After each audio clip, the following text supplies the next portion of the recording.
جس میں ڈیولپمنٹ کے جو ہمارے ڈیوز ہیں مرکز پہ، تو ریاستی امور جس میں صوبے کے حقوق ہیں مرکز میں، اس کے حوالے سے ان کی ملاقات ہوگی. باقی سیاسی معاملات پہ ہماری اسٹرانگ ایک پوزیشن ہے، تو اس پہ بھی خان صاحب سے ڈسکشن ہوئی ہے. اور ایک اور جو چیزیں گنڈاپور صاحب نے بتائی جو انہوں نے خان صاحب کو جس کے بارے میں بریف کیا کہ ڈیولپمنٹ ورکس کے حوالے سے، اور خاص کر جو صحت کارڈ انہوں نے بحال کیا جو خان صاحب کا بڑا پروجیکٹ تھا، اور چند ہی دنوں میں ہزاروں لوگوں کے آپریشن ہوئے ہیں جو ڈیو تھے 2 سال سے.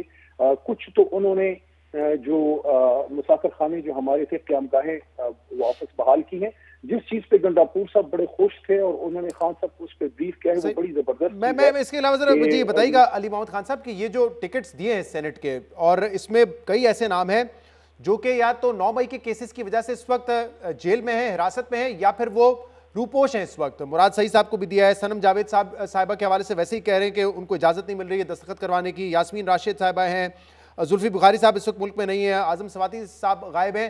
تو یہ پرابلم نہیں ہو جائے گی کہیں ایسا نہ ہو کہ بعد میں آپ لوگ کہہ رہے ہو کہ یہ غلط فیصلہ ہے کیونکہ پتہ نہیں کہ ان کے کاغذات منظور ہوتے ہیں نہیں ہوتے، ان کو سینیٹر بننے دیا جاتا ہے نہیں بننے دیا جاتا، بعد میں کوئی مقدمہ ان کے خلاف ثابت ہو جائے، کنوکشن ہو جائے تو پھر ان کو ڈی سیٹ کرنا پڑے؟ کیا سوچ سمجھ کے فیصلہ کیا گیا ہے؟ لیکن سارے فیصلے خان صاحب کی اجازت سے ہوئے ہیں اور سارے نام جو ہیں انہی کی طرف سے آئے ہیں. میں تو خود کسی ایسی کمیٹی کا حصہ نہیں تھا جس نے نام تجویز کیے ہیں، لیکن جو نام ہیں وہ خان صاحب نے پروپوز کیے ہیں، جس میں آج آپ کے سامنے واک کے نام آئے ہوں گے. تو گنڈاپور صاحب تو خیبر پختونخوا کے حوالے سے اسپیسیفک گفتگو کر رہے تھے. ایک جو آپ نے نقطہ اٹھایا بڑا اہم ہے کہ اگر کوئی شخص اس کے ڈاکیومنٹس میں کوئی مسئلہ وہ نکالتے ہیں تو کورنگ کینڈیڈیٹس جو ہے وہ ہم رکھیں گے. تو اگر کورنگ کینڈیڈیٹ کو بھی فارغ کرتے ہیں تو وہ پھر وہی سلسلہ ہے جس طریقے سے ہمارے ساتھ ہوا ہے، جس طریقے سے ہماری خواتین کی سیٹوں پہ بالکل تاتاریوں کا حملہ کیا گیا ہے اور ہمارے 3 کو ووٹ لینے والی جماعت کی سیٹوں کو انہوں نے اس پہ اپنی خواتین کے اوتھ اٹھوائے ہیں جو بہت ہی غلط کام ہے. تو وہ تو ایک علیحدہ ڈیبیٹ ہے.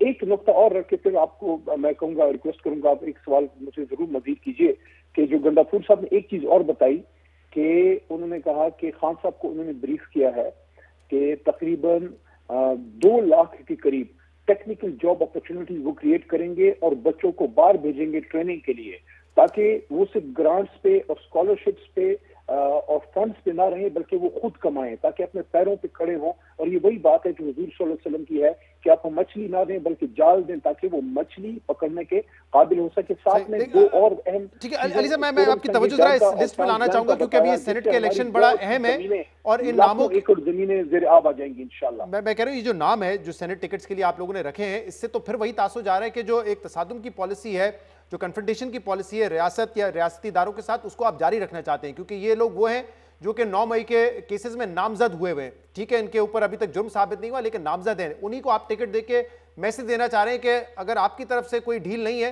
تو ہماری طرف سے بھی پھر کوئی پیچھے نہیں ہٹے گا. یہی میسج ہے نا؟ نہیں، تصادم کا اس کو رنگ دینا مناسب نہیں ہے. خان صاحب نے اپنے پرانے ورکرز پہ ٹرسٹ کیا ہے. ڈاکٹر یاسمین راشد صاحبہ، اب پاکستان میں اگر کوئی ایک شخص دہشت گرد نہ ہو تو شاید وہ وہی ہیں، کیونکہ جتنی خدمت اس 80-85 سالہ یا 75 سالہ بزرگ خاتون نے لاہور کی پاکستان کی ہے ان کو اکنالج کیا ہے. ساتھ ساتھ میں کورنگ کینڈیڈیٹ کے طور پہ عمر چیمہ صاحب کا نام آیا ہے. اس میں زلفی بخاری صاحب جو مشکلات میں ہیں اور ملک سے باہر مجبوری کے عالم میں بیٹھے ہیں، انہوں نے بھی تکلیف اٹھائی ہے. صنم جاوید صاحبہ جو ایک خاتون ہے بیچاری، اتنے دنوں سے کوئی 9 مئی سے وہ جو ہے وہ جیل میں ہیں. اسی طرح ہمارے بہت سے اور کارکن جنہوں نے تکلیفیں سہی ہیں.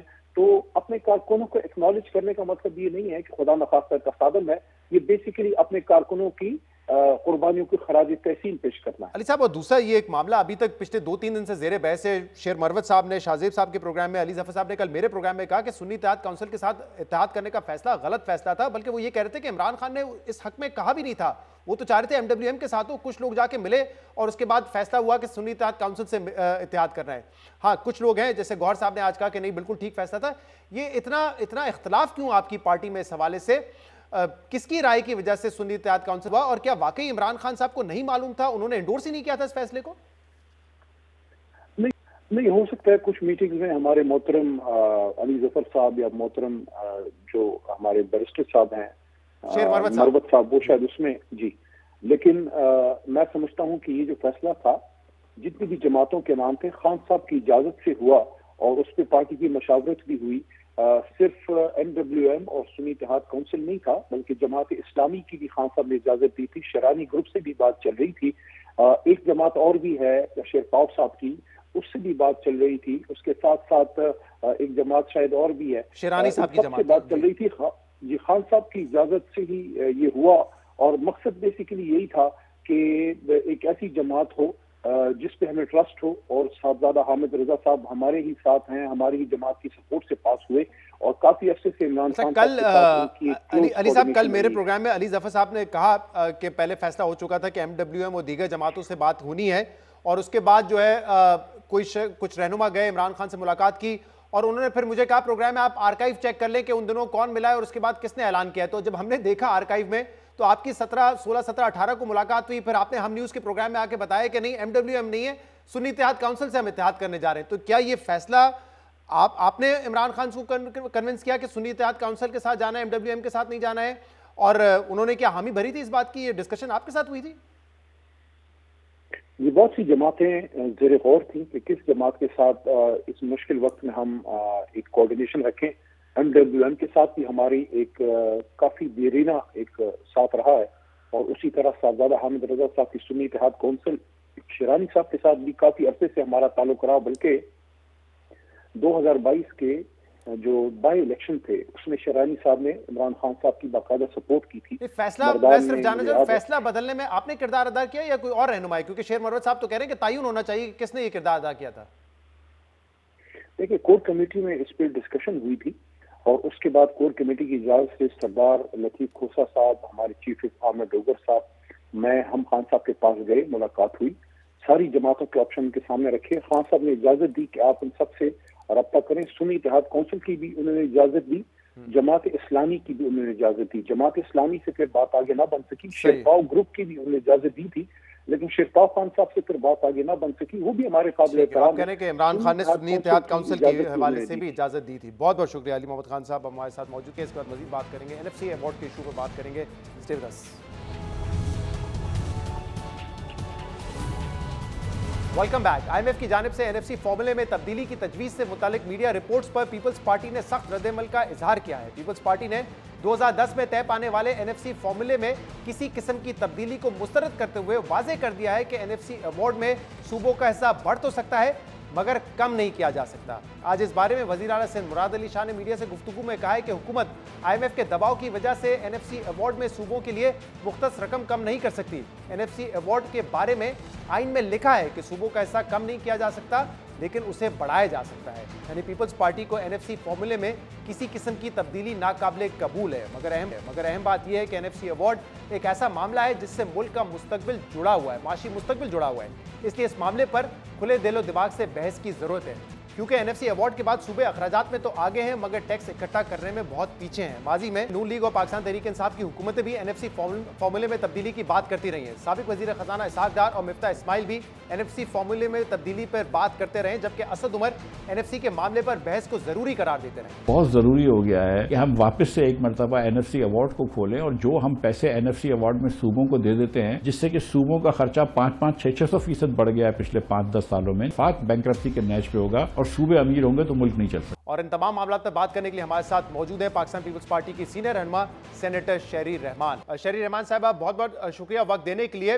پچھلے 2 دن سے یہ خبر گردش کر رہی ہے کہ IMF نے پاکستان کو کہا ہے کہ جو NFC ایوارڈ ہے اس کو ری اسیس کرے, اس پہ نظر ثانی کرے, تاکہ جو ڈسپیرٹیز یا امبیلنس ہیں فسکل ریسورسز کے جو ڈسٹریبیوٹ ہوتے ہیں صوبوں میں اور وفاق میں, اس کو تبدیل کیا جا سکے. لیکن آپ نے آج اس پہ اسٹیٹمنٹ جاری کیا ہے اور آپ نے اس کی مخالفت کرتے ہوئے یہ کہا ہے کہ ضرورت اس بات کی ہے کہ فیڈرل حکومت جو ہے وہ اپنے ٹیکس کلیکشن کو بہتر کرے, نہ کہ جو پروونشل شیئر ہے اس کو انکروچ کرنے کی کوشش کی جائے. کیوں آپ سمجھتی ہیں کہ جو NFC ایوارڈ ہے جو کہ 2010 میں ہوا تھا, 5 سال بعد اس کو ریوزٹ ہونا تھا, اس میں تبدیلی کی ضرورت نہیں ہے؟ یہ جو نئی بات سننے میں آ رہی کہ جی IMF انسسٹ کر رہا ہے کہ آپ NFC ایوارڈ کو ریوزٹ کریں, یعنی اس میں اب ترمیم لائیں, جو پاسبل نہیں ہے جی آئینی ترمیم اور بہت ملک پہ تقسیم کے بغیر.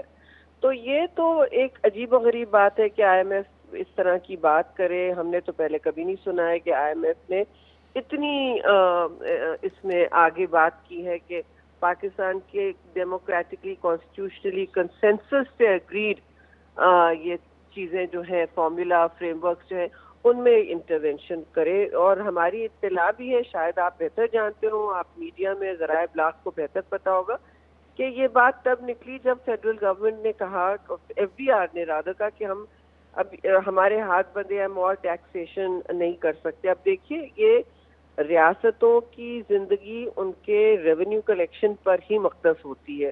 کب تک آپ اتنے قرضوں پہ رہیں؟ صوبے تو این ایف سی ایوارڈ کے بعد جو ہے, مالیاتی کمیشن ایوارڈ کے بعد تو یہ سرپلس دے رہے ہیں. ان کی ٹیکس کلیکشن آپ کوئی بھی ٹیبل کھول کے دیکھ لیں, اور بے شک آپ کے سامنے ہوگا, میں آپ کے ساتھ شیئر بھی کر سکتی ہوں کہ صوبوں کی جو ٹیکس کلیکشن ہے وہ بڑھتی جا رہی ہے اور وفاق کی کم ہوتی جا رہی ہے, جبکہ ہونا ایسا نہیں چاہیے. اچھا میرے پاس یہ نمبرز ہے, لیکن میں ان نمبرز پہ آنے سے پہلے شہری رحمان صاحب, ابھی جو پہلی اسپیچ تھی وزیر اعظم شہباز شریف صاحب کی نیشنل اسمبلی میں, اس میں انہوں نے یہ کہا کہ ہماری جو ٹوٹل جو محصولات ہوتی ہیں, ریونیوز ہیں, جس میں ٹیکس بھی ہے اور نان ٹیکس بھی ہے, وہ 12,300 ہیں.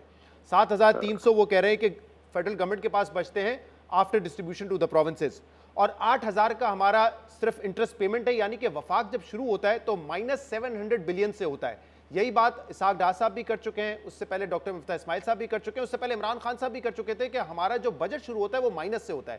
تو وفاق وہ کہہ رہے ہیں کہ کمزور ہو گیا, وفاق کے پاس پیسے ہی نہیں ہوتے, اس نے پھر ڈیولپمنٹ پہ بھی کام کرنا ہوتا ہے, سبسڈیز بھی دینی ہے. جی یہ دیکھیے یہ بڑی مت ہے, اور شاید ان لوگوں کو یہ کہا بھی گیا ہے ان لیڈران کو کہ اگر ہم صوبے سے پیسے واپس لے لیں گے, ویسے بھی صوبے سرپلس دیتے ہیں, آپ ذرا ریکارڈ چیک کیجئے, جی پچھلے 2 سال سے تو سرپلس لیا جاتا ہے. ایگریمنٹ کر رہے ہیں وفاق سے. 2 چیزیں دیکھیے, ایک تو ان کو اپنی ٹیکس کلیکشن بڑھانی ہے, اور انہوں نے اپنے اخراجات کم نہیں کیے, انہوں نے ذمہ داریاں نیچے منتقل کر دی صوبوں کو. ٹھیک ہے, بہت ساری ذمہ داریاں منتقل کر دی صوبوں کو, لیکن آپ نے پھر اپنے نہ اخراجات ختم کیے, نہ اوپر وفاقی ڈھانچے کم کیے. یعنی کہ ان پر اخراجات چلتے رہے, آپ سپورٹس منسٹریز قائم کیے ہوئے, مطلب جس کے کیا معنی ہیں.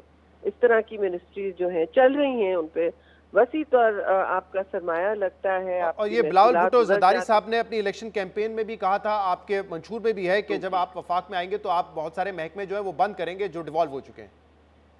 جی کیونکہ یہ ڈپلیکیشن ہوتا ہے نا, نیچے پھر کیپیسٹی بھی پہنچے گی, وہی فیڈرل بیوروکریسی پھر منتقل ہوتی ہے.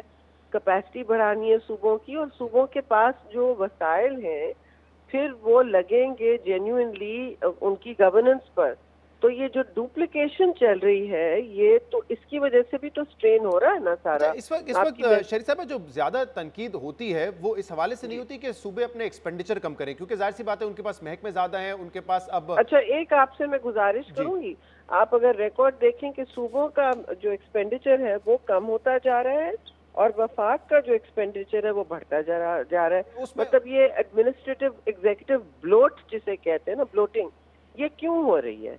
اور اس پر بھی آپ مطلب یہ خود تھوڑا مطلب ہمیں اپنے بھی گریبان میں جھانکنا چاہیے کہ وفاقی حکومتوں کے خرچے کیوں اتنے بڑھتے جا رہے ہیں. ٹیکس کلیکشن کے حوالے سے بات کرنا چاہ رہا ہوں. اب دیکھیں جو ٹوٹل ہمارا ٹیکس کلیکشن پچھلے سال ہوا تھا وہ 7,819 بلین کا تھا, اور صوبوں کا جو ٹوٹل صوبوں کی کلیکشن تھی وہ 650 ارب روپے تھی. یعنی کہ 1% سے کم جو ہے وہ صوبے کنٹریبیوٹ کر رہے ہیں ٹوٹل ٹیکسیشن میں.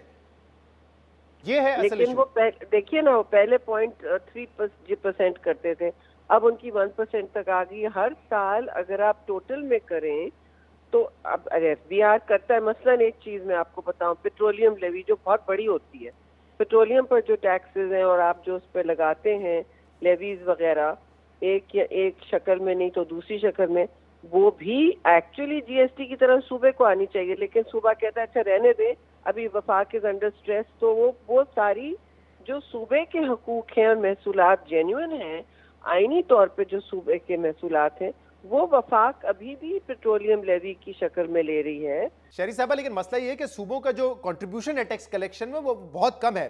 10 سال پہلے 2013-14 میں یہ contribution 7.4% of the total tax تھا. 10 سال بعد بھی آپ دیکھیں جو ٹوٹل ٹیکس کلیکشن ہوتا ہے اس کا صوبوں میں کنٹریبیوشن جو ہے وہ صرف 8.4% ہے. میں نمبرز دیکھ رہا تھا انڈیا کے, اور انڈیا میں جو اسٹیٹ گورنمنٹ ہے وہ 35% کنٹریبیوٹ کرتی ہے ٹوٹل ٹیکس میں. 65 ہوتا ہے کنٹریبیوشن فیڈرل کا, اور 35% وہاں پہ اسٹیٹ کنٹریبیوٹ کرتی ہے, جبکہ پاکستان میں یہ شرح صرف 8.4% ہے. اور اگر آپ دیکھیں تو یہ صوبوں کی ذمہ داری ہے نا کہ وہ ایگریکلچر ٹیکس لگائیں. ریئل اسٹیٹ اس وقت 88 ٹریلین کی انویسٹمنٹ پاکستانیوں کی وہ ریئل اسٹیٹ میں ہوئی ہے, سب سے بڑا ایسٹ کلاس ہے, وہ ذمہ داری صوبوں کی ہے.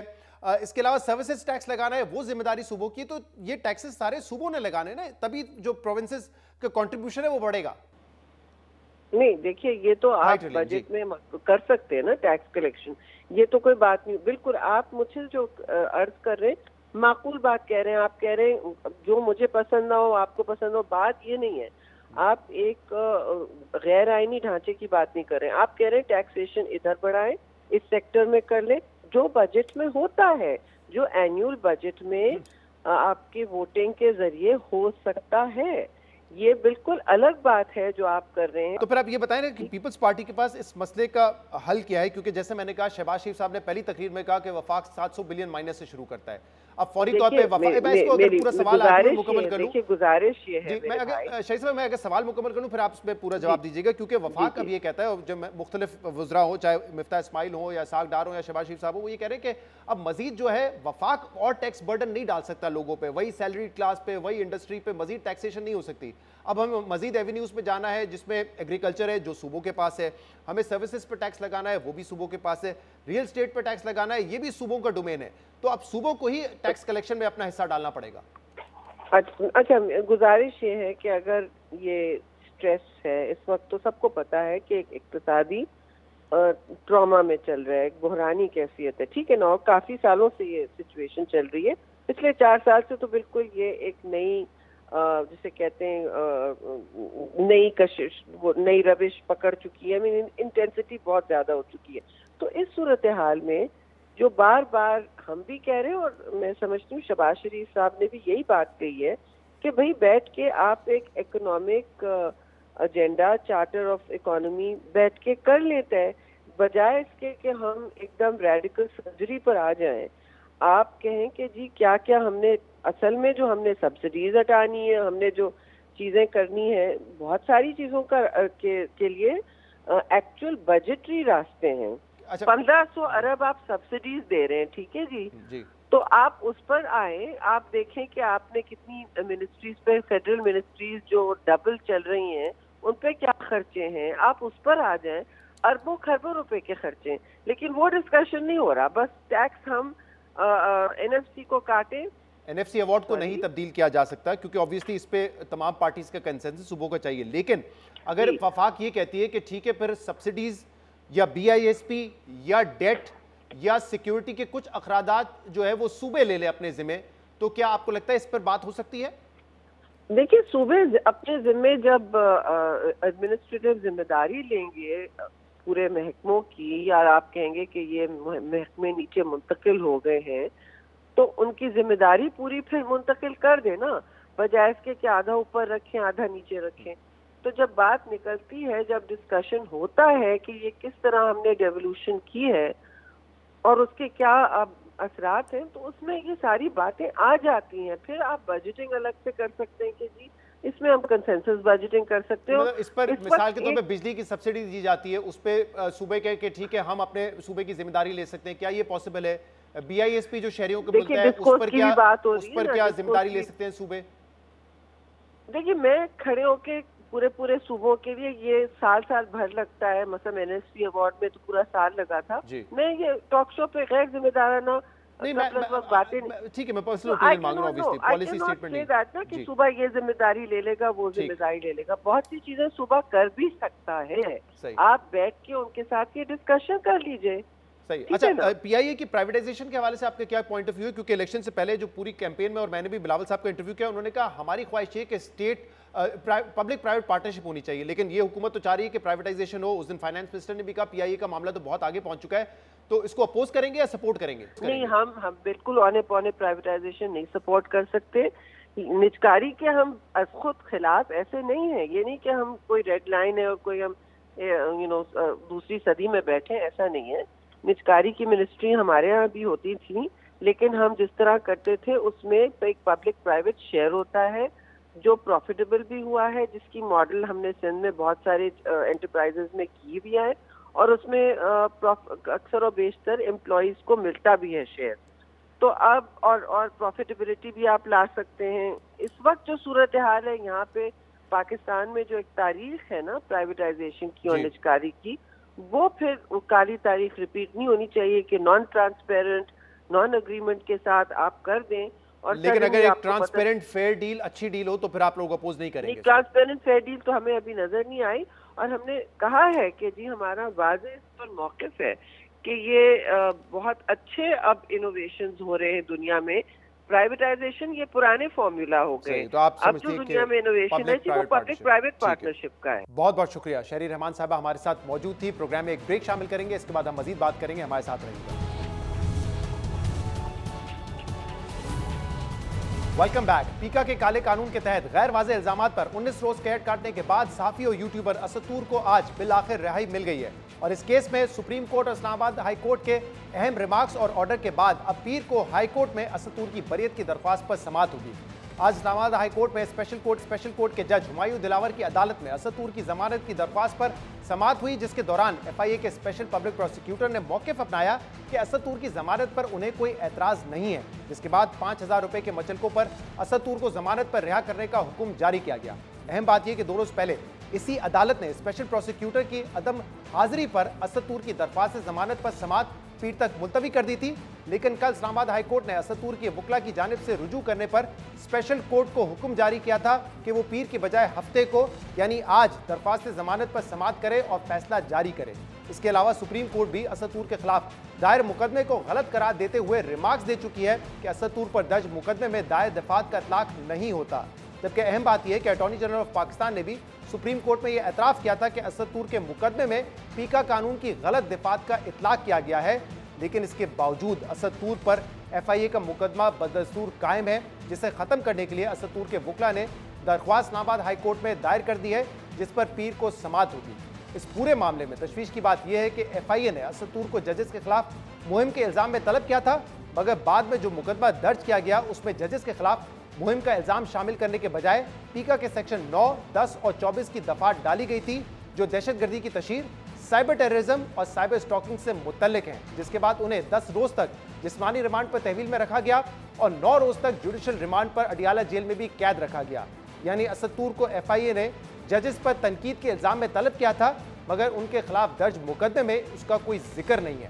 اس دوران ایف آئی اے نے ان کے فون تک رسائی اور ان کے صحافی سورسز جاننے کے لیے ان کی جسمانی ریمانڈ کی درخواست کی تھی، اور ان کا 10 دن کا جسمانی ریمانڈ بھی دیا گیا تھا.